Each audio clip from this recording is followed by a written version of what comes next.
Hello friends, എല്ലാ കൂട്ടുകാർക്കും Manu movies എന്ന യൂട്യൂബ് ചാനലിന്റെ ഏറ്റവും പുതിയ വീഡിയോയിലേക്ക് സ്വാഗതം. ഇന്ന് ഞങ്ങൾ എക്സ്പ്ലെയിൻ ചെയ്യാൻ പോകുന്നത് 2014 പുറത്തിറങ്ങിയ ദ ഗ്രേറ്റ് ഹിപ്നോട്ടിസ്റ്റ് എന്ന സിനിമയാണ്. ഹിപ്നോട്ടിസം എന്ന വാക്കു കേട്ടാല് നമ്മുടെ എല്ലാം ഉള്ളിൽ ഒരു ആകാംക്ഷയും അത്ഭുതവുമെല്ലാം വരും. അതിനു കാരണം അത്രയധികം നിഗൂഢതകളും അത്ഭുതങ്ങളുമെല്ലാം നിറഞ്ഞ ഒന്നാണ് നമ്മുടെ മനസ്സ്. അതുപോലെ തന്നെയാണ് ഈ സിനിമയും. ഈ സിനിമ ഉറപ്പായും നിങ്ങളെ അത്ഭുതപ്പെടുത്തും. എന്തായാലും കൂടുതൽ പറഞ്ഞ് ബോറടിപ്പിക്കാതെ നമുക്ക് വീഡിയോയിലേക്ക് കടക്കാം. സിനിമ തുടങ്ങുമ്പോൾ ഒരു 40-45 വയസ്സ് പ്രായമുള്ള ഒരു ആന്റിയും തന്റെ കുട്ടിയെയും പിടിച്ച് ഒരു ബിൽഡിങ്ങിനുള്ളിൽ ഒളിച്ചിരിക്കുന്നതായി കാണിക്കുന്നു. അവരെ തിരഞ്ഞുകൊണ്ട് ആ ബിൽഡിങ്ങിന് പുറത്തായി ഒരു സൈക്കോ പെൺകുട്ടി നടക്കുന്നുണ്ടായിരുന്നു. അത് കണ്ട ആന്റിയും ആ കുട്ടിയെയും കൂട്ടിയും അവിടെ നിന്നും അകത്തേക്ക് ഓടിപ്പോകുന്നു. അവസാനം അവരൊരു റൂമിനകത്ത് കയറി കഥ കടച്ചു. ആ റൂമിനകത്ത് ഒരു മൊട്ടത്തലയൻ പത്രം വായിക്കുന്നുണ്ടായിരുന്നു. ആന്റിയെയും കുട്ടിയെയും കണ്ട മൊട്ടത്തലയൻ അവരോട് ചോദിച്ചു, എന്തെങ്കിലും പ്രശ്നമുണ്ടോ?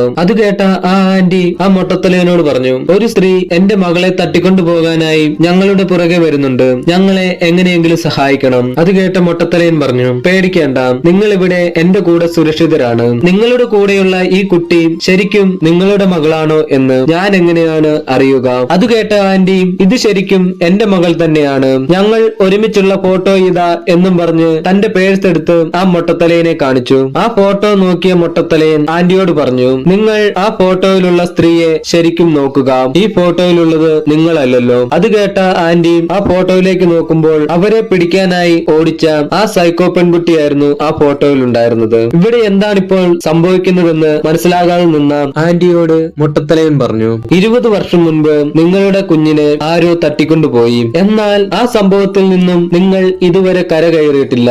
ആ സംഭവം ഇപ്പോൾ നിങ്ങളുടെ മനസ്സിനെ കീഴടക്കിയിരിക്കുകയാണ്. നിങ്ങളുടെ മകൾ നിങ്ങളുടെ കൂടെയില്ല എന്നുള്ള സത്യം നിങ്ങൾ അംഗീകരിക്കാൻ ഇതുവരെ തയ്യാറായിട്ടില്ല. നിങ്ങൾ ഇപ്പോൾ ഒരു മായാലോകത്താണ്. നിങ്ങൾ ഇപ്പോൾ കണ്ടുകൊണ്ടിരിക്കുന്ന 20 വർഷം മുമ്പുള്ള നിങ്ങൾ തന്നെയാണ് ആ സൈക്കോ പെൺകുട്ടി. നിങ്ങളുടെ കയ്യിലുള്ള ഈ കുഞ്ഞിനെ അവരുടെ അടുത്തേക്ക് പറഞ്ഞു വിടുക. ഈ മായാലോകത്ത് നിന്നും ശരിക്കുള്ള ലോകത്തേക്ക് മടങ്ങി വരിക. നിങ്ങളുടെ കയ്യിലുള്ള ഈ കുഞ്ഞിനെ അവരുടെ അടുത്തേക്ക് പറഞ്ഞു വിടുന്നതോടെ നിങ്ങളുടെ മനസ്സിലുള്ള എല്ലാ വിഷമങ്ങളും അവസാനിക്കും. എല്ലാം കേട്ടുകഴിഞ്ഞപ്പോൾ മനസ്സില്ലാ മനസ്സോടെ ആന്റി തന്റെ കയ്യിലുണ്ടായിരുന്ന ആ കുഞ്ഞിന്റെ കയ്യിൽ നിന്നും പിടിവിടുന്നു. അപ്പോൾ ആ മൊട്ടത്തലയനെ കാണിക്കുന്നു. ഇപ്പോൾ ഞാൻ പറയുന്നത് കേൾക്കൂ എന്നും പറഞ്ഞ് 1 2 3 എന്ന് പറയുന്നു. ആ സമയം ആ ആന്റി മയക്കത്തിൽ നിന്നും ഉണരുന്നു. നമ്മൾ ഇത്രയും നേരം കണ്ടുകൊണ്ടിരുന്നത് ആ ആന്റിയുടെ മനസ്സിനകത്ത് നടന്നുകൊണ്ടിരുന്ന കാര്യങ്ങളായിരുന്നു. നമ്മുടെ ഈ മൊട്ടത്തലയൻ ഒരു സൈക്യാട്രിസ്റ്റ് ഡോക്ടറാണ്. ഡോക്ടറിന്റെ പേര് സ്യു എന്നാണ്. ഈ ഡോക്ടർ സു ആണ് നമ്മുടെ ഈ സിനിമയിലെ നായകൻ. അങ്ങനെ മയക്കത്തിൽ നിന്നും ഉണർന്ന ആ ആന്റി ഡോക്ടറിനോട് പറഞ്ഞു, എനിക്കിപ്പോൾ എല്ലാം മനസ്സിലായി. എന്റെ മകൾ എന്നെ വിട്ടുപോയി. എങ്കിലും എന്റെ സംശയം അതല്ല ഡോക്ടർ. 6 മാസമായി നിങ്ങൾ എന്നെ ചികിത്സിക്കുന്നു. എന്നിട്ടും എന്തുകൊണ്ടാണ് എന്റെ സ്വപ്നത്തിൽ വെച്ച് നിങ്ങളെ കണ്ടിട്ടും എനിക്ക് നിങ്ങളെ തിരിച്ചറിയാൻ കഴിയാത്തത്? ആ സമയം സീൻ അവിടെ നിന്നും കട്ടായി വലിയ ഒരു ഓഡിറ്റോറിയം കാണിക്കുന്നു. നമ്മുടെ മൊട്ടത്തലയൻ ഡോക്ടർ സു അവിടെ ക്ലാസ് എടുത്തുകൊണ്ടിരിക്കുകയായിരുന്നു. ഡോക്ടർ സു പറഞ്ഞു, ഇതാണ് ഹിപ്നോതെറാപ്പി. ഹിപ്നോതെറാപ്പിയിലെ നല്ല കാര്യം എന്തെന്നാൽ നിങ്ങളും രോഗിയുടെ സ്വപ്നത്തിലേക്ക് കടക്കുമ്പോൾ നിങ്ങൾ അവരുടെ ഡോക്ടർ ആണെന്നുള്ള കാര്യം വരെ അവർ മറന്നു പോകുന്നു. അതിനാൽ തന്നെ ആ രോഗിയുടെ രോഗം പൂർണ്ണമായും ഹിപ്നോതെറാപ്പിയിലൂടെ മാറ്റിയെടുക്കാൻ സാധിക്കും. അപ്പോൾ ഒരു പെൺകുട്ടി എഴുന്നേറ്റ്, ഡോക്ടർ, ഒരു രോഗി അറിയാതെ ഹിപ്നോട്ടിസം ചെയ്യണം എന്ന് പറയുന്നു. അതൊരു ശരിയായ രീതിയാണെന്ന് തോന്നുന്നുണ്ടോ? അപ്പോൾ ഡോക്ടർ സു ആ പെൺകുട്ടിയോട് ചോദിച്ചു, നിങ്ങൾ നിങ്ങളുടെ എല്ലാ കാര്യങ്ങളും ആരോടാണ് ഷെയർ ചെയ്യാറുള്ളത്? അത് കേട്ടപ്പോൾ ആ പെൺകുട്ടി പറഞ്ഞു, ഞാൻ എന്റെ അച്ഛനോടാണ് പറയുക. അപ്പോൾ ഡോക്ടർ സു വീണ്ടും ചോദിച്ചു, അച്ഛനോടല്ലാതെ വേറെ ആരോടെങ്കിലും പറയാറുണ്ടോ? ആ പെൺകുട്ടി പറഞ്ഞു, ഞാൻ എന്റെ ഫ്രണ്ടിനോടും പറയാറുണ്ട്. അപ്പോൾ ഡോക്ടർ സു ചോദിച്ചു, ഒരിക്കൽ നിങ്ങൾ വീട്ടിലേക്ക് പോകുമ്പോൾ നിങ്ങളുടെ അച്ഛനും ആ ഫ്രണ്ടും തമ്മിൽ അഫെയറിലായിരിക്കുന്നത് നിങ്ങൾ കാണുന്നു എന്ന് വിചാരിക്കുക. അങ്ങനെയെങ്കിൽ നിങ്ങൾ പിന്നെ ആരോടായിരിക്കും ഈ പ്രശ്നങ്ങളെല്ലാം പറയുക? ഇതുപോലെയാണ് ചിലർക്ക് അവരുടെ കാര്യങ്ങൾ പറയാൻ ഒരാളുണ്ടായിരിക്കും. എന്നാൽ ഭൂരിഭാഗം പേർക്കും അങ്ങനെ സംസാരിക്കാൻ ഒരാളുണ്ടാകണമെന്നില്ല. അവർ അവരുടെ കാര്യങ്ങളെല്ലാം സ്വന്തം മനസ്സിനുള്ളിൽ വെച്ച് അത് അവസാനം വലിയ മാനസിക പ്രശ്നങ്ങളിലേക്ക് കൊണ്ടെത്തിക്കുന്നു. അങ്ങനെയുള്ള രോഗികളെ ട്രീറ്റ്മെന്റ് ചെയ്യണമെങ്കിൽ അവരുടെ മനസ്സിനകത്തുള്ള കാര്യങ്ങളെല്ലാം ആദ്യം കണ്ടുപിടിക്കണം. അതിനുള്ള മെത്തേഡാണ് ഈ ഹിപ്നോതെറാപ്പി. അങ്ങനെ ക്ലാസ് എടുത്തു കഴിഞ്ഞതിന് ശേഷം ഡോക്ടർ സു അവിടെ നിന്നും പോകുന്നു. ആ സമയം ഡോക്ടർ സുവിന്റെ അടുത്തേക്ക് ഒരു പ്രായമായ ലേഡി വരുന്നു. അത് വേറെ ആരുമായിരുന്നില്ല, നമ്മുടെ ഡോക്ടർ സുവിന്റെ ഒരു പ്രൊഫസർ ആയിരുന്നത്. ആ പ്രൊഫസറിന്റെ പേര് ഫാങ് എന്നാണ്. പ്രൊഫസർ ഫാങ്ങിനെ കണ്ട ഡോക്ടർ സു ചോദിച്ചു. ഒരു കാര്യവുമില്ലാതെ എന്നെ കാണാനായി പ്രൊഫസർ വരില്ല എന്നെനിക്കറിയാം. അത് കേട്ട പ്രൊഫസർ ഒരു ഫയൽ എടുത്ത് ഡോക്ടർ സുവിന് കൊടുത്തു. എന്നിട്ട് പറഞ്ഞു, എനിക്കൊരു രോഗിയുണ്ട്, ഒരു പ്രത്യേക കേസാണ്. അവളെ ഞാൻ നിങ്ങളുടെ അടുത്തേക്ക് റെഫർ ചെയ്യാൻ ആഗ്രഹിക്കുന്നു. അവളുടെ പേര് റെൻ എന്നാണ്. അത് കേട്ട് ഡോക്ടർ സു പ്രൊഫസറിനോട് ചോദിച്ചു, എന്താണ് കേസ്? അപ്പോൾ പ്രൊഫസർ ഫാങ് പറഞ്ഞു, ആ കുട്ടിയാണെങ്കിൽ എനിക്ക് മരിച്ചവരെ കാണാൻ കഴിയും എന്ന് പറയുന്നു. മാത്രവുമല്ല, നമ്മൾ വിശ്വസിക്കുന്ന രീതിയിലുള്ള കഥകളാണ് അവൾ പറയുന്നത്.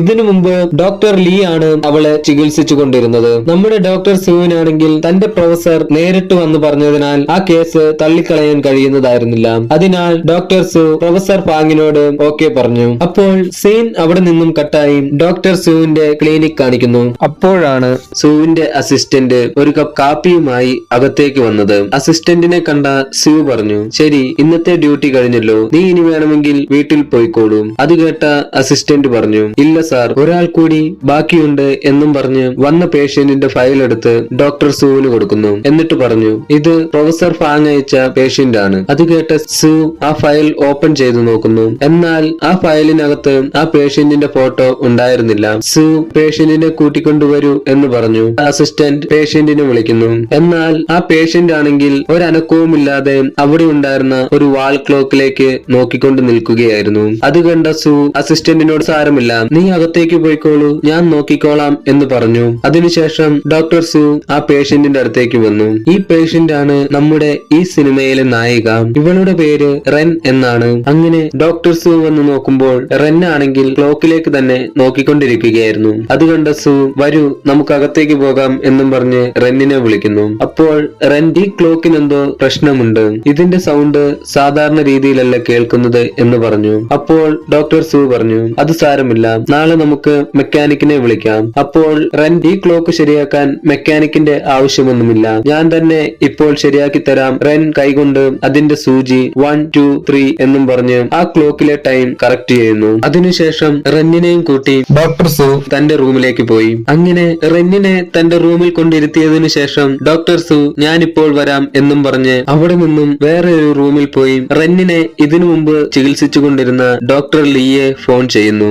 ഡോക്ടർ ലീയും ഡോക്ടർ സുവും എല്ലാം കൂട്ടുകാരായിരുന്നു. അതിനാൽ സു ഡോക്ടർ ലീയോട് ചോദിച്ചു, നിന്റെ അടുത്ത് നിന്നും റെഫർ ചെയ്ത റെൻ എന്ന പേഷ്യന്റ് ഇപ്പോൾ എന്റെ ക്ലിനിക്കിലുണ്ട്, നിനക്ക് അവളെ ഓർമ്മയുണ്ടോ? ഡോക്ടർ ലീ പറഞ്ഞു, ഞാൻ പറയുന്നത് നീ ശ്രദ്ധിച്ചു കേൾക്കുക. പ്രൊഫസർ ഫാങ് ആയിരിക്കും റെന്നിനെ നിന്റെ അടുത്തേക്ക് അയച്ചത്.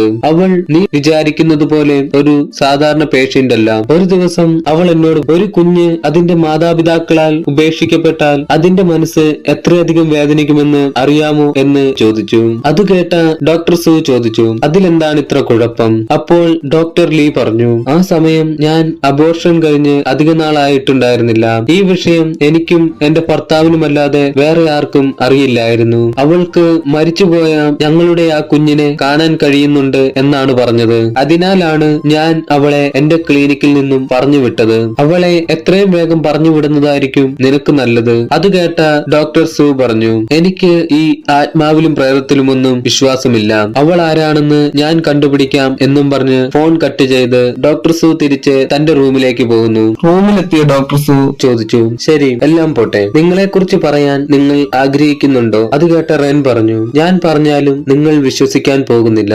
അപ്പോൾ ഡോക്ടർ സു പറഞ്ഞു, എന്തായാലും നീ ഇവിടെ വന്നില്ലേ, നിനക്ക് ഞാൻ കുറച്ച് സമയം തരാം. എന്നെ വിശ്വസിപ്പിക്കേണ്ടത് നിന്റെ ഉത്തരവാദിത്തമാണ്. അതിനാൽ നിനക്ക് സംഭവിച്ചിട്ടുള്ള കാര്യങ്ങളെല്ലാം എന്നോട് പറയുക. അങ്ങനെ റെൻ തന്റെ കഥ പറയാൻ തുടങ്ങി. ഒരിക്കൽ ഞാൻ കിടന്നുറങ്ങുമ്പോൾ കട്ടിലിനടിയിൽ നിന്നും ഒരു ഗോലി ഉരുണ്ടുവരുന്ന ശബ്ദം കേട്ടു. അത് കണ്ട റെൻ കട്ടിലിനടിയിൽ എന്താണുള്ളതെന്നറിയാൻ ടോർച്ച് അടിച്ചു നോക്കുന്നു. റെൻ നോക്കുമ്പോൾ കട്ടിലിനടിയിൽ ഒരു തല കാണുന്നു. അത് കണ്ട റെൻ പേടിച്ച് വിരണ്ടുപോയി. അത് തന്റെ ഹൗസ് ഓണറായ വല്യമ്മയുടെ തലയായിരുന്നു. അത് കണ്ട് കലിപ്പായ റെൻ ഈ സമയത്ത് അതും തന്റെ കട്ടിലിനടിയിൽ എന്താണ് ചെയ്യുന്നതെന്നറിയാനായി താഴെ ഹൗസ് ഓണറിന്റെ വീട്ടിലേക്ക് പോകുന്നു. എന്നാൽ അവിടെ പോയി നോക്കിയ റെന്നിന് അതിലും വലിയ ഷോക്കാണ് കിട്ടിയത്. എന്തെന്നാൽ അവളുടെ ഹൗസ് ഓണർ വല്യമ്മ മരിച്ചിട്ട് 2 ദിവസമായിരുന്നു. അവൾ അവിടെ ഇല്ലാതിരുന്നതിനാൽ ഇതിനെക്കുറിച്ചൊന്നും അറിഞ്ഞിരുന്നില്ല. ഹൗസ് ഓണർ ആ വല്യമ്മയുടെ പേരക്കുട്ടികളും മക്കളും എല്ലാവരും കൂടി ആ റൂമിനകം മുഴുവൻ എന്തോ അരിച്ചു പിറക്കുകയായിരുന്നു. അത് കണ്ട റെൻ എന്താണ് തേടുന്നത് എന്ന് അന്വേഷിച്ചു.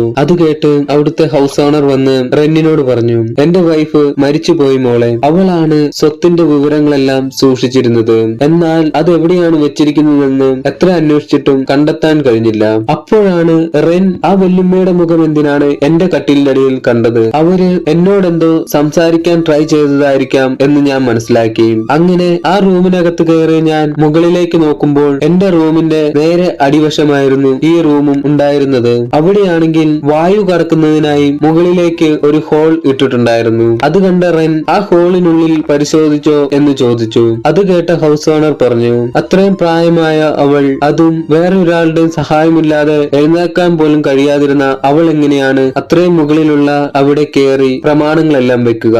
അപ്പോൾ റെൻ പറഞ്ഞു, എന്തായാലും ഇത്രയും തെരഞ്ഞതല്ലേ, അവിടെ കൂടെ ഒന്ന് നോക്കൂ. അത് കേട്ട് മക്കളെല്ലാവരും അവിടെ കയറി നോക്കുമ്പോൾ അതാ അവരന്വേഷിച്ച് നടന്നിരുന്ന ആധാരവും ഡോക്യുമെന്റ്സും എല്ലാം അവിടെ തന്നെ ഉണ്ടായിരുന്നു. അപ്പോൾ വീണ്ടും ഡോക്ടർ സുവിന്റെ ക്ലിനിക് കാണിക്കുന്നു. റെൻ പറഞ്ഞു, ഇതായിരുന്നു എന്റെ ആദ്യത്തെ സംഭവം. അതെല്ലാം കേട്ട് കഴിഞ്ഞപ്പോൾ ഡോക്ടർ സു പറഞ്ഞു, ഇങ്ങനെയെല്ലാം കോ ഇൻസിഡൻസ് നടക്കാറുണ്ട്. അപ്പോൾ റെൻ പറഞ്ഞു, ഒരു പ്രാവശ്യം നടന്നാൽ അത് കോ ഇൻസിഡന്റ് ആണ്, എനിക്ക് ഒരു പ്രാവശ്യമല്ല ഇതുപോലെ നടന്നിട്ടുള്ളത്. അങ്ങനെ റെൻ തന്റെ അടുത്ത സംഭവത്തെ കുറിച്ച് ഡോക്ടർ സുവിനോട് പറയാൻ തുടങ്ങി. കഴിഞ്ഞ വർഷം എന്റെ ബർത്ത്ഡേയുടെ അന്ന് ഫ്രണ്ട്സുമായുള്ള പാർട്ടി എല്ലാം കഴിഞ്ഞ് ഞാൻ ഒരു ബസ്സിൽ വന്നുകൊണ്ടിരിക്കുകയായിരുന്നു. അങ്ങനെ എന്റെ വീടിനടുത്തുള്ള സ്റ്റോപ്പ് എത്താറായപ്പോഴേക്കും ബസ് ഓഫ് ആയിപ്പോയി. ആ ബസ്സിലാണെങ്കിൽ ഞാനും ഡ്രൈവറും മാത്രമേ ഉണ്ടായിരുന്നുള്ളൂ. അതിനാൽ എനിക്കെന്തോ പന്തികേട് തോന്നി ഞാൻ ഡ്രൈവറിന്റെ അടുത്ത് ചെന്ന് ഡോർ തുറന്നു തന്നേക്കൂ, എന്റെ വീട് ഇവിടെ അടുത്താണ്, ഞാൻ നടന്നു പോയിക്കോളാം എന്ന് പറഞ്ഞു. എന്നാൽ ആ ഡ്രൈവർ ആണെങ്കിൽ വളരെയധികം ഭയപ്പെട്ടിരുന്നു. അയാൾ, ഞാൻ ഇപ്പോൾ തന്നെ വണ്ടി ശരിയാക്കാം,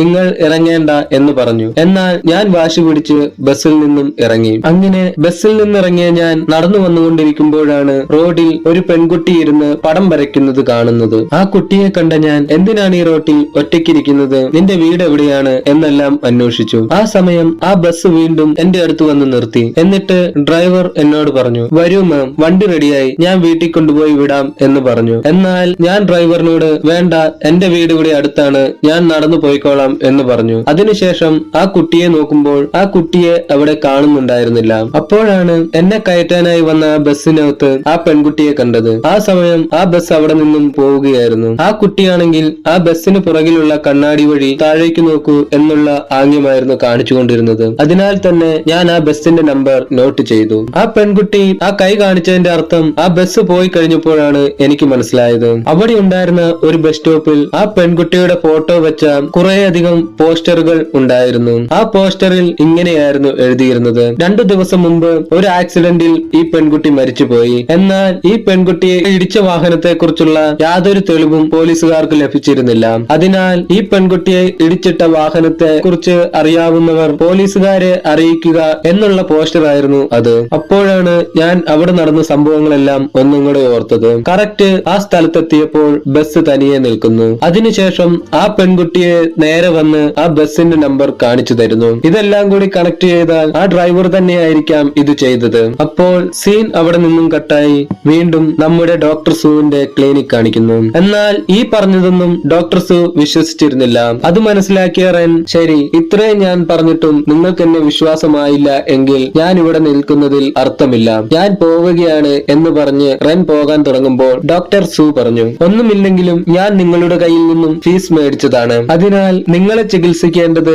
എന്റെ ഉത്തരവാദിത്തമാണ്. ശരി, നമുക്കെന്തായാലും ഇതിനൊരു അവസാനം കണ്ടെത്തണം. അതിനാൽ നിങ്ങൾക്ക് നിങ്ങളുടെ കുട്ടിക്കാലത്തെ ഓർമ്മകൾ എന്നോട് പറയാമോ എന്ന് ചോദിക്കുന്നു. ഈ ഫയലിലാണെങ്കിൽ നിങ്ങൾ ഒരു അനാഥ മന്ദിരത്തിലാണ് വളർന്നതെന്നും നിങ്ങൾ ഒരു അനാഥയാണെന്നുമെല്ലാം കാണിച്ചിരിക്കുന്നു. അതിനെക്കുറിച്ച് എന്തെങ്കിലും ഓർമ്മയുണ്ടോ എന്ന് ചോദിച്ചു. ആ സമയം റെൻ തന്റെ കുട്ടിക്കാലത്തെ കഥകൾ പറയാൻ തുടങ്ങുന്നു. അപ്പോൾ സീൻ അവിടെ നിന്നും കട്ടായി റെന്നിന്റെ മാതാപിതാക്കളെ കാണിക്കുന്നു. റെൻ കുട്ടിയായിരിക്കുമ്പോൾ അവളുടെ മാതാപിതാക്കൾ അവളെ ഒരു അമ്യൂസ്മെന്റ് പാർക്കിൽ കൂട്ടിക്കൊണ്ടു പോകുന്നു. പാർക്കിലെത്തിയ മാതാപിതാക്കൾ കുട്ടിയായ റെന്നിന്റെ പോക്കറ്റിൽ ഒരു ലെറ്റർ വെച്ചിട്ട് അവളെ ആ പാർക്കിൽ കളിക്കാനായി വിടുന്നു. കളിയെല്ലാം കഴിഞ്ഞ് റെൻ വന്ന് നോക്കുമ്പോൾ അവളുടെ മാതാപിതാക്കൾ അവിടെ ഉണ്ടായിരുന്നില്ല.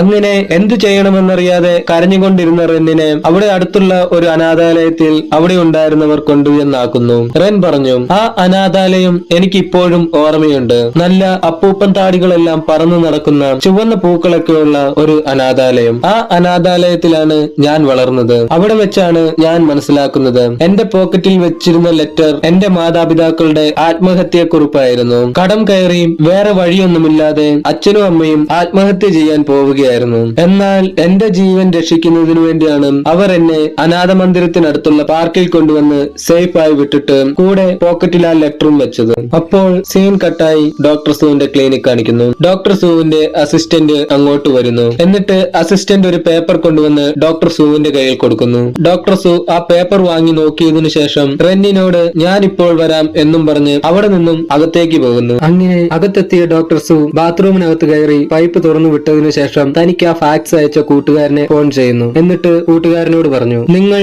റെന്നിനെ കുറിച്ച് അയച്ച രേഖകളെല്ലാം എന്റെ കയ്യിൽ കിട്ടി. ആ രേഖയിൽ നിങ്ങൾ റെൻ വളർന്ന ഓർഫനേജും സ്ഥലവുമെല്ലാം സൂചിപ്പിച്ചിട്ടുണ്ട്. എന്നാൽ എനിക്കൊരു സംശയമുണ്ട്. അത് തീർക്കാനാണ് ഞാൻ ഇപ്പോൾ വിളിച്ചത്. നമ്മുടെ ഈ പ്രദേശത്ത് എവിടെയെങ്കിലും ചുവന്ന നിറത്തിലുള്ള പൂക്കൾ പൂക്കുന്ന മരങ്ങളുണ്ടോ? അതിനെക്കുറിച്ച് അറിയാനാണ് ഞാൻ ഇപ്പോൾ ഫോൺ ചെയ്തത്. അത് കേട്ട ആ കൂട്ടുകാരൻ പറഞ്ഞു, അങ്ങനെ ഒരു മരമുണ്ട്. എന്നാൽ അത് നമ്മുടെ ഈ പ്രദേശത്തല്ല ഉള്ളത്. അതങ്ങ് നോർത്ത് സൈഡിലാണ് ആ മരങ്ങൾ ധാരാളമായി കാണുന്നത്. അത് കേട്ടപ്പോൾ ഡോക്ടർ സു ചോദിച്ചു, അങ്ങനെയെങ്കിൽ ആ മരം നന്ദു സിറ്റിയിലും ഉണ്ടാകുമോ? അപ്പോൾ കൂട്ടുകാരൻ പറഞ്ഞു, നന്ദു സിറ്റിയിലാണ് ഈ മരങ്ങൾ ധാരാളമായി കാണുന്നത്. അപ്പോഴാണ് ഡോക്ടർ സു തുറന്നുവിട്ട വെള്ളം വാഷ് ബേസിൽ നിറഞ്ഞ് പുറത്തേക്കൊഴുകി ഡോക്ടറിന്റെ കാലിനടുത്തെത്തിയത്. ആ വെള്ളം ഒഴുകി വരുന്നത് കണ്ട ഡോക്ടർ സുവിന് എന്തോ തീയിൽ ചവിട്ടുന്നത് പോലെ ഭയപ്പെടുന്നതായി കാണിക്കുന്നു. അങ്ങനെ ഒരു തരത്തിൽ ഡോക്ടർ സു ആ വെള്ളം ഓഫ് ചെയ്ത് അവിടെ നിന്ന് നേരെ റെന്നിനടുത്തേക്ക് വരുന്നു. നിങ്ങൾ നിങ്ങളുടെ ജീവിതകഥ എന്നോട് പറഞ്ഞു. സത്യം എന്താണെന്ന് നിങ്ങൾക്കറിയണോ, അതോ നിങ്ങൾ അറിഞ്ഞ സത്യം മാത്രം നിങ്ങൾക്ക് മതിയോ? അത് കേട്ട റെൻ ചോദിച്ചു, നിങ്ങൾ എന്താണ് അർത്ഥമാക്കുന്നത്? നിങ്ങൾ എന്നെ വിശ്വസിക്കുകയാണെങ്കിൽ നിങ്ങൾക്ക് സത്യമെന്തെന്ന് ഞാൻ തെളിയിച്ചു തരാം എന്നും പറഞ്ഞ് ഡോക്ടർ സു ഒരു ചെയിനിൽ തൂക്കിയിട്ടിരുന്ന വാച്ച് എടുത്ത് റെന്നിനെ കാണിച്ചുകൊണ്ട് പറയുന്നു, ഈ വാച്ചിലേക്ക് തന്നെ നോക്കുക. ഞാൻ 1 2 3 എന്ന് പറയുമ്പോഴേക്കും നിങ്ങൾ മയക്കത്തിലേക്ക് കടക്കും. അതിനുശേഷം ഞാൻ പറയുന്ന കാര്യങ്ങൾ മാത്രം ശ്രദ്ധിച്ചു കേൾക്കുക എന്നും പറഞ്ഞ് ഡോക്ടർ സു ആ വാച്ച് എടുത്ത് റെന്നിനെ കാണിച്ചുകൊണ്ട് 1 2 എന്ന് പറഞ്ഞപ്പോഴേക്കും ഡോക്ടറിന്റെ കയ്യിൽ നിന്നും ആ വാച്ച് താഴെ വീഴുന്നു. അത് കണ്ട റെൻ, നിങ്ങൾ ഇതിനു മുമ്പ് ആരെയെങ്കിലും ഹിപ്നോട്ടൈസ് ചെയ്തിട്ടുണ്ടോ എന്നും ചോദിച്ച് ആ വാച്ച് എടുക്കാനായി പോകുന്നു. ആ സമയം ഡോക്ടർ സു 3 എന്ന് പറയുന്നു. അപ്പോൾ സീൻ അവിടെ നിന്നും കട്ടായി റെന്നിന്റെ മനസ്സിനകം കാണിക്കുന്നു. അപ്പോഴാണ് ഡോക്ടർ സു പറയുന്നത്, റെൻ, നിങ്ങളുടെ തൊട്ടടുത്തായി ഒരു വാതിൽ കാണാം. ആ വാതിൽ തുറന്നാൽ നിങ്ങൾക്ക് നിങ്ങളുടെ എല്ലാ ചോദ്യത്തിനുമുള്ള ഉത്തരം കിട്ടും. അത് കേട്ട റെൻ പറഞ്ഞു, എനിക്ക് ആ വാതിൽ തുറക്കാൻ പേടിയാണ്. അപ്പോൾ ഡോക്ടർ സു പറഞ്ഞു, നീ അവിടെയുള്ള ഒന്നിനെയും കണ്ട് പേടിക്കേണ്ട. അവിടെയുള്ള ഒന്നിനും നിന്നെ ഒന്നും ചെയ്യാൻ സാധിക്കുകയില്ല. നീ ധൈര്യമായും ആ വാതിൽ തുറക്കൂ. അത് കേട്ട റെൻ പതിയെ ആ വാതിൽ തുറന്നു. എന്നാൽ ആ സമയം റെന്നിന്റെ തള്ളവിരലിൽ നിന്നും സൂചി കൊണ്ട് കുത്തിയതുപോലെ ഒരു മുറിവ് കാണിക്കുന്നു. അതിൽ നിന്നും ഒരു തുള്ളി ബ്ലഡ് വരുന്നതായി കാണിക്കുന്നു. അപ്പോൾ ഡോക്ടർ സു ചോദിച്ചു, ആ വാതിലിനകത്ത് നിങ്ങൾ എന്താണ് കാണുന്നത്? അത് കേട്ട റെൻ പറഞ്ഞു, ഞാൻ ഒരു വലിയ തടാകം കാണുന്നു. തടാകം കൂടാതെ ഒരു പാലവും കൂടിയുണ്ട്. ഡോക്ടർ സു ആണെങ്കിൽ റെൻ പറയുന്ന കാര്യങ്ങളെല്ലാം നോട്ട് ചെയ്യുന്നുണ്ടായിരുന്നു. ഡോക്ടർ സു വേറെ എന്താണ് കാണുന്നത് എന്ന് ചോദിക്കുമ്പോഴേക്കും പെട്ടെന്ന് റെന്നിന്റെ മനസ്സിനകത്തെ ആ തടാകവും ഒരു പാലവും കാണിക്കുന്നു. എന്നാൽ ആ സമയം ആ പാലത്തിൽ നമ്മുടെ ഡോക്ടർ സു ആണ് നിന്നിരുന്നത്. ഇവിടെ ഇപ്പോൾ എന്താണ് സംഭവിക്കുന്നതെന്ന് മനസ്സിലാകാതെ ഡോക്ടർ സു അങ്ങനെ നിൽക്കുമ്പോൾ പെട്ടെന്ന് റെൻ വന്ന് ഡോക്ടർ സുവിനെ ആ പാലത്തിൽ നിന്നും ആ വലിയ തടാകത്തിലേക്ക് തള്ളിവിടുന്നു. ഡോക്ടർ സു ആ തടാകത്തിലേക്ക് വീണ് താഴ്ന്നു പോകുന്നു. അപ്പോൾ ഡോക്ടർ സു വെള്ളത്തിൽ നിന്നും എഴുന്നേറ്റ് വന്നതുപോലെ വേഗം തന്റെ കസാരയിൽ നിന്നും ചാടി എഴുന്നേൽക്കുന്നു. അങ്ങനെ ഇവിടെ എന്താണ് നടക്കുന്നത് എന്നറിയാതെ സ്തംഭിച്ചു നിന്ന ഡോക്ടറിനോട് റെൻ ചോദിച്ചു, എന്തു പറ്റി ഡോക്ടർ? എന്നെ ഹിപ്നോട്ടൈസ് ചെയ്ത് നിങ്ങളാണോ ഉറങ്ങിപ്പോയത്? അത് കേട്ട ഡോക്ടർ സു റെന്നിനോട് ചോദിച്ചു, നീ എന്താണ് എന്നെ ചെയ്തത്? എനിക്ക് എന്താണ് സംഭവിച്ചത്? അപ്പോൾ റെൻ ചോദിച്ചു, ഞാൻ എന്ത് ചെയ്യാനാണ്? നിങ്ങളല്ലേ എന്നെ ഹിപ്നോട്ടൈസ് ചെയ്തത്. അവരങ്ങനെ സംസാരിച്ചു കൊണ്ടിരിക്കുമ്പോഴാണ് ഡോക്ടർ സുവിന് ഒരു ഫോൺ വന്നത്. ഡോക്ടർ സു ഫോൺ എടുത്ത് സംസാരിച്ചു. അത് ഡോക്ടർ നേരത്തെ സംസാരിച്ചിരുന്ന ഡോക്ടറിന്റെ ആ ഫ്രണ്ട് ആയിരുന്നു. ആ ഫ്രണ്ട് പറഞ്ഞു, ഞാനൊരു ഫാക്സ് അയച്ചിട്ടുണ്ട്, നിങ്ങൾ അത് ചെക്ക് ചെയ്യുക. അത് കേട്ട ഡോക്ടർ സു വേഗം അകത്തേക്ക് പോയി തന്റെ അസിസ്റ്റന്റിന്റെ കയ്യിൽ നിന്നും ആ ഫാക്സ് മേടിക്കുന്നു. അങ്ങനെ ആ ഫാക്സ് നോക്കിയ ശേഷം റെന്നിനെ കുറിച്ചുള്ള കുറച്ച് കാര്യങ്ങൾ മനസ്സിലാകുന്നു. ഉടൻ തന്നെ ഡോക്ടർ സു തിരികെ റെന്നിനടുത്ത് വന്നു. എന്നിട്ട് പറഞ്ഞു, നീ വിചാരിക്കുന്നത് പോലെ നിന്നെ കളഞ്ഞിട്ട് പോയ നിന്റെ മാതാപിതാക്കൾ ശരിക്കുള്ള നിന്റെ മാതാപിതാക്കളായിരുന്നില്ല. നിനക്ക് 2 വയസ്സുള്ളപ്പോൾ നിന്നെ നന്ദു ഗ്രാമത്തിലുള്ള ഒരു ഓർഫനേജിൽ നിന്നും കുട്ടികളില്ലാത്തതിനാൽ ദത്തെടുത്തവരാണ് അവർ. ആ ഓർഫനേജിലാണ് നീ പറഞ്ഞ ആ ചുവന്ന പൂക്കളും പരുത്തിയുമെല്ലാം ഉണ്ടായിരുന്നത്. വിധി എന്തെന്നാൽ നിന്നെ ദത്തെടുത്ത് ഒരു 2-3 വർഷത്തിന് ശേഷം നിന്നെ ദത്തെടുത്ത പേരൻസിന് കുട്ടികൾ ഉണ്ടാകാൻ പോവുകയാണെന്നുള്ള കാര്യം അവരറിയുന്നു. അങ്ങനെ സ്വന്തമായി കൊച്ചു ജനിക്കാൻ പോകുന്ന തങ്ങൾക്കിനി ദത്തെടുത്ത കുഞ്ഞിന്റെ ആവശ്യമില്ല എന്ന് കരുതി നിന്നെ വീണ്ടും അനാഥാലയത്തിലേക്ക് തന്നെ വിടാൻ അവർ തീരുമാനിച്ചു. എന്നാൽ തങ്ങളുടെ ആവശ്യത്തിന് ദത്തെടുക്കുകയും ആവശ്യമില്ലാത്തപ്പോൾ തിരികെ കൊണ്ടു കൊടുക്കുകയും ചെയ്താൽ അത് വളരെ വലിയ ഒഫൻസുമാണ്. അതിനാൽ ഇത് വേറെ ആരും അറിയാതിരിക്കുന്നതിനാണ് നിന്നെ തെക്കുവശത്തുള്ള നന്ദു സിറ്റിയിൽ നിന്നും നേരെ വടക്കുവശത്തുള്ള ഈ നഗരത്തിൽ കൊണ്ടുവന്ന് നിന്റെ പോക്കറ്റിൽ ഒരു ആത്മഹത്യാ കുറിപ്പും വെച്ച് അവർ നിന്നെ ഇവിടെയുള്ള പാർക്കിൽ ഉപേക്ഷിച്ചത്. ആ ലെറ്റർ എന്തിനാണ് നിന്റെ പോക്കറ്റിൽ വെച്ചതെന്നല്ലേ? അതായത് നിന്റെ മാതാപിതാക്കൾ ആരാണെന്ന് അന്വേഷിച്ച് ആരും അവരുടെ അടുത്ത് എത്താതിരിക്കുന്നതിനു വേണ്ടിയാണ് ആ ലെറ്റർ നിന്റെ പോക്കറ്റിൽ അവർ വെച്ചത്. ഞാൻ പറയുന്നതൊക്കെ കള്ളമായിരിക്കുമെന്ന് നീ കരുതുന്നുണ്ടാകും. എന്നാൽ എന്റെ കയ്യിലുള്ള ഈ കടലാസ് നിന്നെ അവർ ദത്തെടുത്തതിനുള്ള തെളിവാണ് എന്നും പറഞ്ഞ് ഡോക്ടർ സു തന്റെ കയ്യിലിരുന്ന കടലാസ് റെന്നിന് കാണിച്ചു കൊടുക്കുന്നു. ഞാൻ ഈ പറഞ്ഞ കാര്യങ്ങളൊന്നും നിനക്ക് മനസ്സിലാക്കാൻ കഴിയില്ല. കാരണം നിന്നെ അവർ ദത്തെടുക്കുമ്പോൾ നിനക്ക് 2 വയസ്സേ പ്രായമുണ്ടായിരുന്നുള്ളൂ. നിങ്ങൾക്ക് സത്യത്തിൽ മാതാപിതാക്കൾ ഇല്ല. നിന്നെ ദത്തെടുത്ത് അവരിപ്പോഴും നന്ദു സിറ്റിയിൽ ജീവനോടെ തന്നെയുണ്ട്. മാത്രവുമല്ല അവർക്കൊരു മകനും കൂടിയുണ്ട്. ഇനിയും ഞാൻ പറയുന്നത് നിനക്ക് വിശ്വാസമായില്ല എങ്കിൽ നിനക്കുള്ള ഉത്തരം നിന്റെ മനസ്സിനുള്ളിൽ തന്നെയുണ്ട്. നീ ശരിക്കും ആലോചിച്ചു നോക്കൂ. നിന്നെ നിന്റെ അമ്മ ആ പാർക്കിൽ കൊണ്ടുവന്ന് ഉപേക്ഷിക്കാൻ നേരം അവരുടെ വയറിലേക്ക് സൂക്ഷിച്ചു നോക്കുക. അവർ അപ്പോൾ ഗർഭിണിയായിരുന്നിരിക്കും. ആ സമയം റെന്നിന്റെ മനസ്സിനകം കാണിക്കുന്നു. അവളുടെ മനസ്സിനകത്ത് അവളെ ആ പാർക്കിൽ കൊണ്ടുവന്ന് ഉപേക്ഷിക്കാൻ നേരമുള്ള സീനാണ് കാണിച്ചുകൊണ്ടിരുന്നത്. അവൾ അപ്പോൾ അവളുടെ അമ്മയുടെ വയറ്റിലേക്ക് നോക്കുന്നു. അവളുടെ അമ്മ ആ സമയം ഗർഭിണിയായിരുന്നു. അപ്പോൾ വീണ്ടും ഡോക്ടർ സുവിന്റെ ക്ലിനിക് കാണിക്കുന്നു. ഡോക്ടർ സു പറഞ്ഞു, നിങ്ങൾ ശരിക്കും ഭയപ്പെടുന്നത് നിങ്ങളുടെ യഥാർത്ഥ ഭൂതകാലത്തെയാണ്. നിങ്ങൾ ഒരിക്കലും നിങ്ങളുടെ യഥാർത്ഥ മാതാപിതാക്കളെ കണ്ടിട്ടില്ല. നിങ്ങൾ 2 തവണ ഉപേക്ഷിക്കപ്പെടുകയും 2 തവണ ദത്തെടുക്കപ്പെടുകയും ചെയ്തിട്ടുണ്ട്. ഇപ്പോൾ നിങ്ങൾക്ക് ഉണരാം എന്നും പറഞ്ഞ് ഡോക്ടർ സു 3, 2, 1 എന്ന് പറയുമ്പോഴേക്കും റെൻ ഉറക്കത്തിൽ നിന്നും ഉണരുന്നതായി കാണിക്കുന്നു. മാത്രവുമല്ല അവൾ വളരെയധികം സങ്കടത്തിലുമായിരുന്നു. അവളുടെ കണ്ണുകൾ നിറഞ്ഞൊഴുകാൻ തുടങ്ങി. അങ്ങനെ റെൻ തന്റെ അതുവരെ ഉണ്ടായിരുന്ന സങ്കടങ്ങളെല്ലാം അവിടെ തന്നെ കരഞ്ഞു തീർക്കുന്നു. അങ്ങനെ കരഞ്ഞുകൊണ്ടിരുന്ന റെന്നിനോട് ഡോക്ടർ സു പറഞ്ഞു, അത് ശരി, ഇതുവരെയുള്ള എല്ലാ കാര്യങ്ങളും നിനക്ക് മനസ്സിലായല്ലോ. ഇനി നിന്റെ കാമുകനെ കുറിച്ച് എന്നോട് പറയൂ. അത് കേട്ട റെൻ, എന്ത്, എനിക്ക് കാമുകനുണ്ടെന്ന് ഞാൻ പറഞ്ഞില്ലല്ലോ. അപ്പോൾ ഡോക്ടർ സു പറഞ്ഞു, നീ ഓഫീസിൽ വന്നതിന് ശേഷം ഒരു 6 തവണയെങ്കിലും നിന്റെ മോതിരവിരലിൽ തൊട്ടിട്ടുണ്ടാവും. നിന്റെ വിരലിൽ നിന്നും മോതിരം ഊരി മാറ്റിയെങ്കിലും നിന്റെ ബോഡി ലാംഗ്വേജ് മാറ്റാൻ നിന്നെ കൊണ്ട് കഴിഞ്ഞില്ല. നീ ഇതുവരെ പറഞ്ഞ നിന്റെ കഥയിൽ നിന്റെ കാമുകനെ കുറിച്ച് ഇതുവരെ ഒന്നും പറഞ്ഞതുമില്ല. നീ എന്തിനാണ് ആ കാര്യം മാത്രം മറയ്ക്കാൻ ശ്രമിക്കുന്നത്? അവൻ എന്താണ് ശരിക്കും സംഭവിച്ചത്? എന്തായാലും എന്നോട് പറയൂ. അത് കേട്ട റെൻ, എനിക്ക് സംസാരിക്കാനൊന്നുമില്ല എന്നും പറഞ്ഞ് ഡോക്ടർ സുവിന്റെ ക്ലിനിക്കിൽ നിന്നും പോകാൻ തുടങ്ങുന്നു. ആ സമയം ആ ക്ലിനിക്കിലെ കറണ്ട് കട്ടാകുന്നു. അത് കണ്ട് പേടിച്ചു നിന്ന റെന്നിനടുത്ത് ഡോക്ടർ സു പറഞ്ഞു, പേടിക്കേണ്ട, കറണ്ട് കട്ടാണ്. കറണ്ട് ഇപ്പോൾ തന്നെ വരും. കറണ്ട് വന്നതിന് ശേഷം പോയിക്കോളൂ. ഞാനൊരു കാര്യം പറയട്ടെ. ഞാൻ വർഷങ്ങളായി ഒരു സൈക്യാട്രിസ്റ്റ് ആണ്. അത്ര പ്രാധാന്യമില്ല എന്ന് നമ്മൾ വിചാരിക്കുന്ന പല കാര്യങ്ങളും നാം വിചാരിക്കുന്നതിനേക്കാൾ കൂടുതൽ ഗൗരവമായിരിക്കും എന്ന് പറയുമ്പോഴേക്കും കറണ്ട് വരുന്നു. അപ്പോൾ ഡോക്ടർ സു പറഞ്ഞു, ഇന്ന് വളരെ വൈകി, അതിനാൽ ഇന്നത്തെ സെക്ഷൻ കഴിഞ്ഞു. നിങ്ങൾ നിങ്ങളുടെ വീട്ടിലേക്ക് പോയിക്കോളൂ. അത് കേട്ട് റെൻ ഡോക്ടർ സുവിന്റെ ക്ലിനിക്കിൽ നിന്നും പുറത്തേക്ക് വരുന്നു. അപ്പോൾ സീൻ അവിടെ നിന്നും കട്ടായി റെന്നിനെയും റെന്നിന്റെ കാമുകനെയും കാണിക്കുന്നു. റെന്നും കാമുകനും ഒരു കട്ടിലിൽ കിടക്കുകയായിരുന്നു. എന്നാൽ റെൻ കണ്ണടച്ച് തുറക്കുമ്പോഴേക്കും റെന്നിന്റെ കട്ടിലിൽ ഒരു അടപ്പ് വന്ന് അടയുന്നതായി കാണിക്കുന്നു. അത് കണ്ട റെൻ ആ അടപ്പ് തുറന്ന് എഴുന്നേൽക്കുന്നു. അതൊരു ശവപ്പെട്ടിയായിരുന്നു. ആ ശവപ്പെട്ടിയിലാണെങ്കിൽ റെന്നും റെന്നിന്റെ കാമുകനും ഒരുമിച്ചായിരുന്നു കിടന്നിരുന്നത്.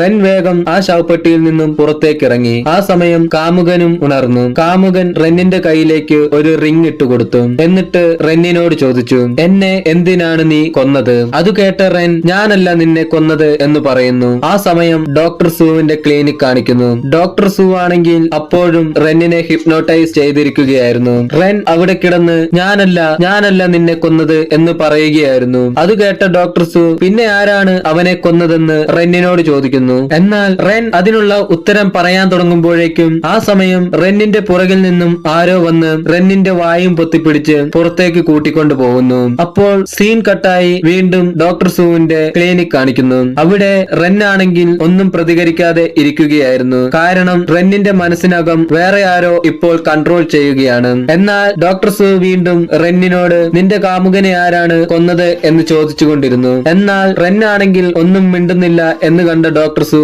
ശരി, നീ ഇപ്പോൾ ഞാൻ 3 വരെ കൗണ്ട് ചെയ്യുമ്പോഴേക്കും ഉണരും എന്നും പറഞ്ഞ് 3, 2, 1 എന്ന് പറയുമ്പോഴേക്കും റെൻ ഉറക്കത്തിൽ നിന്നും ഉണരുന്നു. ഉറക്കത്തിൽ നിന്നും ഉണർന്ന റെൻ താൻ വീട്ടിലേക്ക് പോവുക വരികയാണ് എന്നും പറഞ്ഞ് ആ ക്ലിനിക്കിൽ നിന്നും പുറത്തിറങ്ങിയിട്ട് വീണ്ടും ഡോക്ടർ സൂവിന്റെ അടുത്ത് തന്നെ ഇരിക്കുന്നത് കണ്ട് ഒന്നും മനസ്സിലാകാതെ ഡോക്ടർ സൂവിനോട് ചോദിച്ചു, നിങ്ങൾ എപ്പോഴാണ് എന്നെ വീണ്ടും ഹിപ്നോട്ടൈസ് ചെയ്തത്? എന്നാൽ ഡോക്ടർ സൂ റെന്നിനോട് ചോദിച്ചു, നിങ്ങളുടെ കാമുകനെ ആരാണ് കൊന്നത്? അതാരാണെന്ന് എന്നോട് പറയും. അതാരാണെന്ന് അറിഞ്ഞാലേ എനിക്ക് നിങ്ങളുടെ അസുഖം പൂർണ്ണമായും ചികിത്സിച്ച് ഭേദമാക്കാൻ കഴിയൂ. അതൊരു കാറപകടമായിരുന്നു. അപ്പോൾ ഡോക്ടർ സൂ ചോദിച്ചു, എപ്പോഴായിരുന്നു? റെൻ പറഞ്ഞു, അത് 8 വർഷങ്ങൾക്ക് മുൻപാണ്. അതിനെക്കുറിച്ചുള്ള കൂടുതൽ കാര്യങ്ങൾ പറയാമോ എന്ന് ഡോക്ടർ സൂ ചോദിച്ചു. അപ്പോൾ റെൻ പറഞ്ഞു, എനിക്ക് അതിനെക്കുറിച്ച് കൂടുതലായൊന്നും അറിയില്ല. അപകടം നടന്നു എന്ന് മാത്രമേ അറിയൂ. അതുപോട്ടെ, ആദ്യമേ നിങ്ങൾ വന്നപ്പോൾ എന്നോട് പറഞ്ഞത് നിങ്ങൾക്ക് പ്രേതങ്ങളെ കാണാൻ കഴിയുമെന്നാണ്.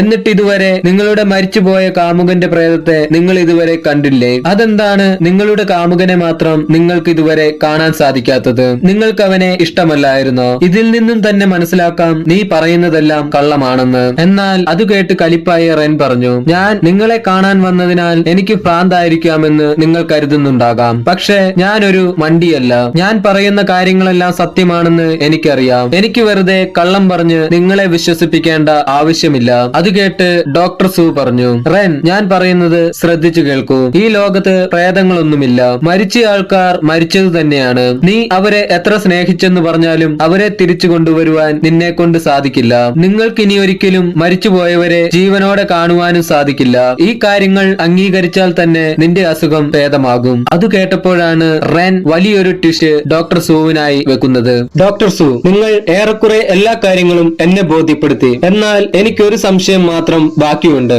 ഞാൻ ഈ റൂമിൽ വന്നത് മുതൽ എന്തിനാണ് 2 പേർ നിങ്ങളുടെ പിറകിൽ വന്നു നിൽക്കുന്നത്? അത് കേട്ട് ഡോക്ടർ സൂ പറഞ്ഞു, നീ ഇനിയും നിന്റെ കഥകൾ നിർത്തിയില്ലേ? എനിക്കിനി നിന്നോട് സംസാരിക്കാനൊന്നുമില്ല. ഇന്നത്തെ സെക്ഷൻ കഴിഞ്ഞു. നിനക്ക് ഇവിടെ നിന്നും പോകാം എന്നും പറഞ്ഞ് ഡോക്ടർ സൂ ക്ലിനിക്കിൽ നിന്നും പോകാൻ തുടങ്ങുമ്പോൾ റെൻ പറഞ്ഞു, ഞാൻ കള്ളമല്ല പറയുന്നത്. ഞാൻ പറയുന്നത് സത്യമാണ്. നിങ്ങളുടെ പിന്നിൽ ഒരു സ്ത്രീയും ഒരു പുരുഷനുമുണ്ട് എന്ന് പറഞ്ഞ് അവരുടെ 2 പേരുടെയും അടയാളങ്ങൾ റെൻ സൂവിനോട് പറയുന്നു. എന്നാൽ അതൊന്നും കേട്ടിട്ട് ഡോക്ടർ സൂവിന് അവളെ വിശ്വാസമായില്ല. അപ്പോൾ റെൻ പറഞ്ഞു, ശരി, നിങ്ങൾ വിശ്വസിക്കാനായി ഞാൻ ഒരു കാര്യം പറയാം. നിങ്ങളുടെ ജന്മദിനം ഡിസംബർ 28-നാണെന്ന് അവർ പറയുന്നു. അത് കേട്ട ഡോക്ടർ സൂ പറഞ്ഞു, എന്റെ ജന്മദിനം എന്നാണെന്ന് ആർക്ക് വേണമെങ്കിലും കണ്ടുപിടിക്കാം. അത് ഗൂഗിൾ ചെയ്താൽ മതി. അത് കേട്ട റെൻ അവിടെ ഉണ്ടായിരുന്ന ഒരു ഗ്ലാസ്സിലെ വെള്ളമെടുത്ത് ഡോക്ടറിന് നേരെ ഒഴിച്ചുവിട്ടു. ആ വെള്ളം കണ്ട ഡോക്ടർ വേഗം പേടിച്ച് പുറകിലേക്ക് മാറി. അപ്പോൾ റെൻ പറഞ്ഞു, നിങ്ങൾക്ക് വെള്ളം പേടിയാണെന്ന് അവരാണ് എന്നോട് പറഞ്ഞത്. എന്നാൽ ഇതെല്ലാം കണ്ട് കലിപ്പായ ഡോക്ടർ ക്ലിനിക്കിന് പുറത്തേക്ക് പോകാൻ തുടങ്ങുമ്പോൾ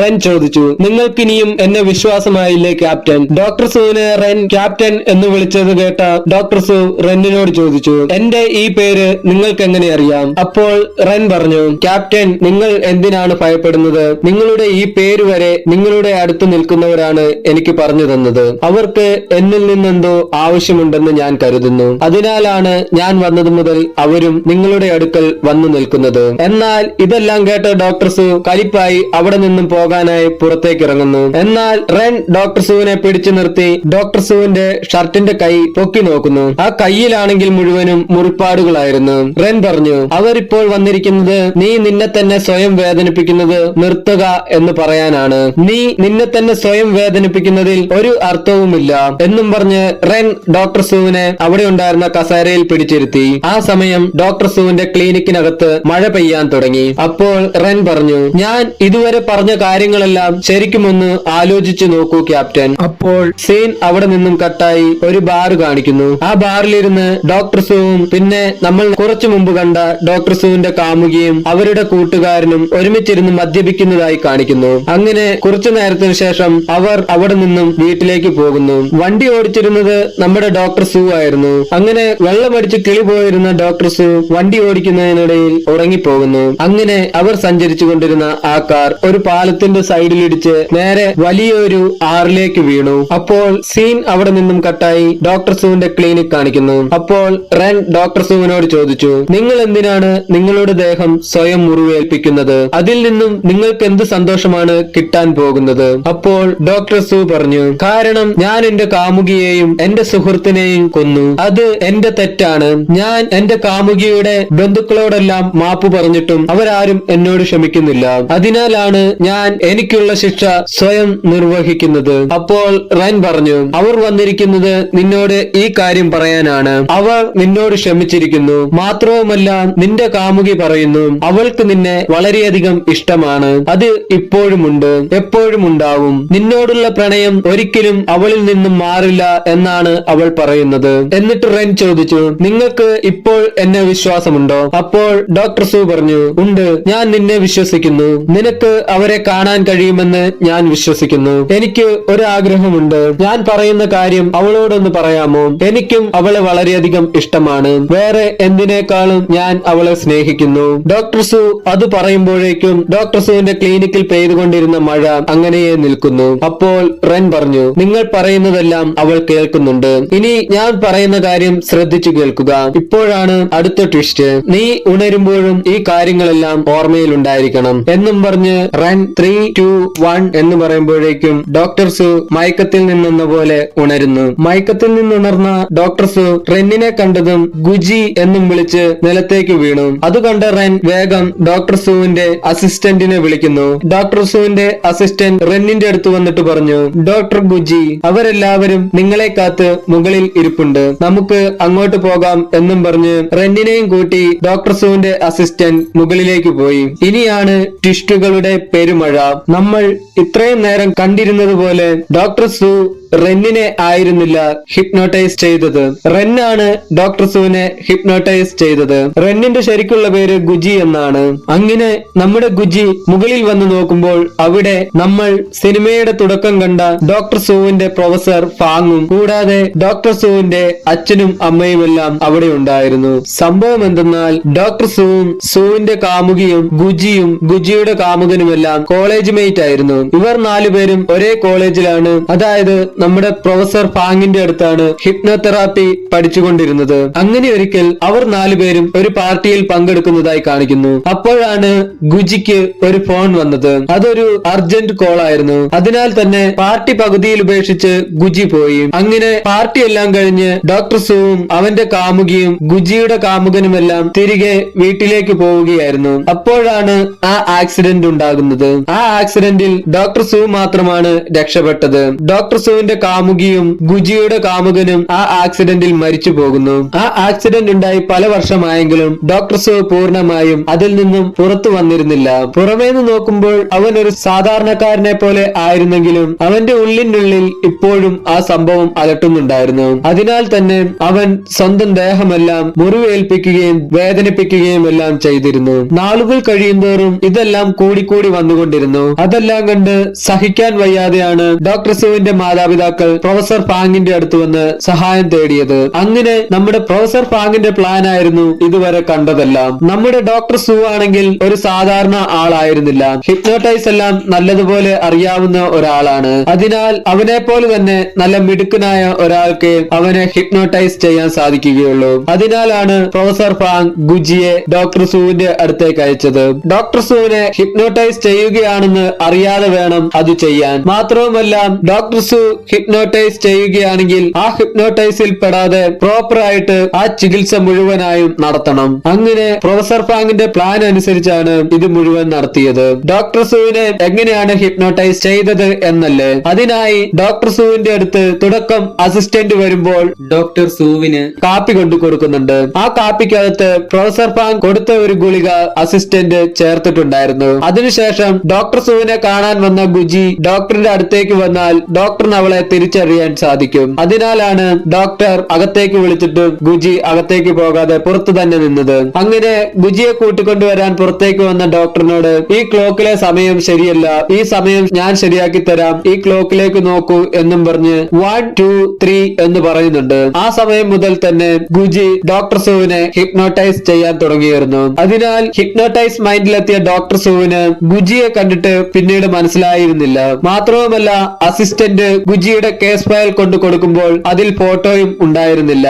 അങ്ങനെ ഗുജിയെ അകത്തേക്ക് കൂട്ടിക്കൊണ്ടുവന്ന ഡോക്ടർ സു അവളെ ഹിപ്നോട്ടൈസ് ചെയ്യുകയാണെന്ന് വിചാരിച്ച് ഓരോരോ കാര്യങ്ങൾ ചെയ്തു. എന്നാൽ ഇടയിലെല്ലാം ഡോക്ടർ സു ഗുജിയെ ഹിപ്നോട്ടൈസ് ചെയ്തിരുന്നു. ആ സമയത്താണ് ഗുജിയോട് നിന്റെ കാമുകൻ എങ്ങനെയാണ് മരിച്ചതെന്ന് ചോദിക്കുന്നത്. എന്നാൽ ശരിക്കും നമ്മുടെ ഡോക്ടർ സു ആണ് ഗുജിയുടെ കാമുകനെ കൊന്നത്. എന്നാൽ ഗുജി അത് പറയാൻ തുടങ്ങുമ്പോഴേക്കും ഗുജിയുടെ പിന്നിൽ നിന്നും ആരോ വന്ന് വായ പൊത്തിപ്പിടിച്ച് പുറത്തേക്ക് കൂട്ടിക്കൊണ്ടു പോകുന്നുണ്ട്. ആ കൂട്ടിക്കൊണ്ടുപോയത് നമ്മുടെ പ്രൊഫസർ ഫാങ് തന്നെയായിരുന്നു. പ്രൊഫസർ ഫാങ് എങ്ങനെയാണ് ഗുജിയുടെ വായ പൊത്തിപ്പിടിച്ചതെന്ന് വെച്ചാൽ, ഗുജിയെ ഡോക്ടർ സുവിന്റെ അടുത്തേക്ക് വിടുന്നതിന് മുമ്പ് തന്നെ പ്രൊഫസർ ഫാങ് ഗുജിയെ ഹിപ്നോട്ടൈസ് ചെയ്തിരുന്നു. അതിനുശേഷമാണ് ഡോക്ടർ സുവിന്റെ അടുത്തേക്ക് വിട്ടത്. അതെന്തിനെന്ന് വെച്ചാൽ, അവിടെ വെച്ച് ഡോക്ടർ സുവിനെ ഹിപ്നോട്ടൈസ് ചെയ്തുകൊണ്ടിരിക്കുമ്പോൾ എന്തെങ്കിലും കാരണവശാൽ ഡോക്ടർ സു ഗുജിയെ ഹിപ്നോട്ടൈസ് ചെയ്ത് കാര്യങ്ങളെല്ലാം കുഴപ്പത്തിലാകാതിരിക്കുന്നതിനു വേണ്ടിയാണ് പ്രൊഫസർ ഫാൻ അങ്ങനെ ചെയ്തത്. മാത്രവുമല്ല, ഡോക്ടർ സുവിന്റെ ക്ലിനിക്കിനുള്ളിൽ മഴ പെയ്തതും പ്രൊഫസർ ഫാങ്ങിന്റെ വേല തന്നെയായിരുന്നു.